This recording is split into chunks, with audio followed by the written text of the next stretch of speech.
Hello বন্ধুরা, আজকে তোমাদের মাঝে এমন একটি গল্প নিয়ে হাজির হলাম। গল্পের মাঝে রোমাঞ্চে ভরপুর। চলো দেরি না করে গল্পটা শুরু করা যাক। গল্পের শুরুতেই দেখানো হয় জোয়ান নামের একটি ছেলে লাইব্রেরিতে বসে পড়ছিল। তখনই তার গার্লফ্রেন্ড রুনা আসে এবং রুনা বলে, তুমি এখানে কি করছো? জোয়ান বলে, কিছু করছি না, এবং এই বলে একটা বক্স দেয়। বলে, তুমি এটা খুলে দেখো। তখন রুনা খুলে দেখতে পায় একটি ব্যাগ। রুনা বলে, জোয়ান, আমি তোমাকে অনেক ভালোবাসি। তখনই জোয়ান রুনাকে কিস করে। তখনই তারা বুঝতে পারে তারা লাইব্রেরিতে আসে, আর লাইব্রেরিতে এগুলো করা ঠিক নয়। তখনই রুনা সেখান থেকে চলে যায়। পরের কথা দেখতে পাই জোয়ান একটি বারে এসেছে এবং তার বন্ধুর সাথে দেখা হয়। তখনই জোয়ান দেখতে পায় তার টিচার লিজাকে। টিচার একটি ছেলের সাথে কথা বলছিল। তখন জোয়ান বার থেকে বের হয়ে আসে এবং এই ব্যস্ত শহর উপভোগ করতে থাকে। তখনই জোয়ানের পিছন থেকে টিচার লিজা ডাক দেয় এবং টিচার বলে, জোয়ান, তুমি ভালো আছো? জোয়ান বলে, জি টিচার, আমি ভালো আছি। তখন লিজা বলে, তুমি কি সিগারেট খাবে? তখনই একটি সিগারেট দেয় এবং টিচার আগুন ধরিয়ে দেয়। তখনই টিচার বলে, জোয়ান, তোমার বাড়িতে কে কে আছে? জোয়ান বলে, আমি আর আমার মা থাকি, আমার বাবা মারা গিয়েছে। তখন টিচার বলে, তোমার কি গার্লফ্রেন্ড আছে? জোয়ান বলে, না, আমার কোনো গার্লফ্রেন্ড নেই। তখনই জোয়ান মদ খাওয়ার জন্য বারের মধ্যে যায়। ড্রিঙ্ক করে জোয়ান বাড়ি যাওয়ার জন্য বের হয়ে আসে।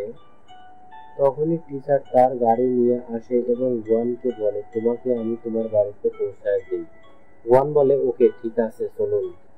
এই বলে গাড়িতে বসে পড়ে। জোয়ান নেশা ভরা চোখে টিচারের দিকে তাকায় এবং জোয়ান টিচারকে বলে, আপনি অনেক সুন্দর। এটা শুনে টিচার হাসে।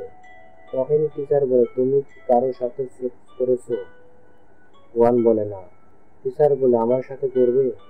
তখনই টিচার জোয়ানের শরীরে হাত দেয় এবং গাড়ি অন্যদিকে নিয়ে যায়। তখনই বৃষ্টি শুরু হয় আর টিচার আর জোয়ান দুজন দুজনকে অনেক আদর করে।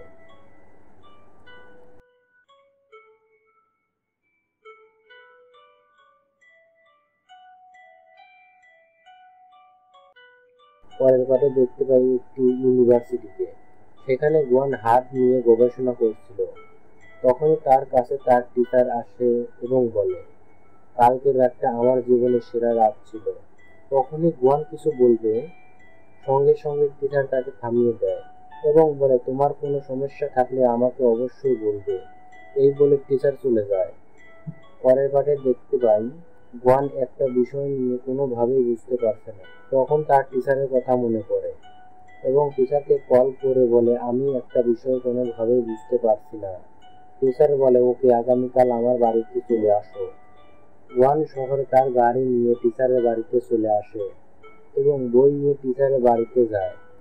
তখনই টিচার বাড়ি থেকে বের হয়ে আসে এবং বলে, চলো বাইরে কোনো জায়গায় বসি, দেখি তোমার কোন জায়গায় সমস্যা আছে। জোয়ান বলে, টিচার, আমার অনেক জায়গায় সমস্যা আছে, এটা দেখুন। তখনই টিচার বলে, এসব ছাড়ো, আমি যা বলি তাই শোনো। তখনই টিচার জোয়ানকে করে দেয়।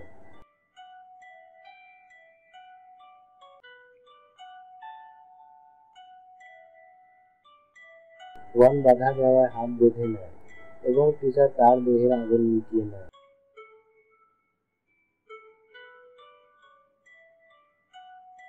জোয়ান বলে, আমার গার্লফ্রেন্ড আছে, আমি আমার গার্লফ্রেন্ডকে অনেক ভালোবাসি। টিচার বলে, মেয়েটার নাম কি?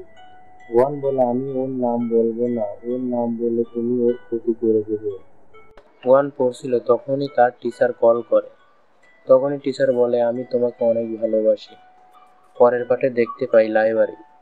জোয়ান আর রুনা একজন আরেকজনকে অনেক আদর করছিল এবং জোয়ান বলছিল, রুনা, আমি তোমাকে অনেক ভালোবাসি।